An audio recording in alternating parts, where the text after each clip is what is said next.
Syedaralun video rekaman CCTV kronologi meninggalnya Ketua RT yang ikut dalam tarik tambang 5.000 orang di Makassar beredar di media sosial. Sebelumnya diberitakan seorang peserta tarik tambang bernama Maisita berusia 43 tahun dan juga seorang ketua RT meninggal saat ikut kegiatan tarik tambang yang digelar oleh Ikatan Keluarga Alumni atau IKA Universitas Hasanuddin, Sulawesi Selatan. Mengutip tribunjateng.com, dalam video yang beredar terlihat acara tarik tambang yang diadakan di sepanjang Jalan Jenderal Sudirman, Batu Putih. Tampak peserta dari tim putih berkumpul di tengah jalan.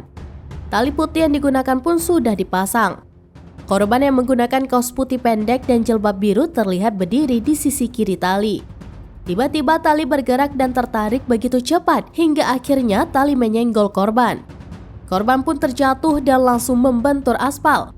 Kemudian korban membentur barir atau pembatas jalan beton yang berada di dekat korban. Peserta lain pun langsung histeris dan berteriak memanggil bantuan. Rekaman CCTV ini pun berbanding terbalik dengan keterangan panitia. Panitia IKA Unhas Mursalin awalnya mengatakan insiden ini tidak ada unsur kesengajaan. Mursalin menjelaskan jika korban tertarik saat selfie memegang tali. Kemudian tali tertarik sehingga menyenggol korban dan peserta lain. Mursalin juga menapik jika tali yang digunakan untuk tarik tambang itu putus. Ia dan panitia lain juga sudah menghimbau kepada para peserta agar tidak berada di sisi kanan karena ada separator jalan. Menurutnya ini murni kecelakaan, bukan kelalaian panitia. Sementara itu, kegiatan ini dihadiri 5.925 peserta dan dibagi 2 tim.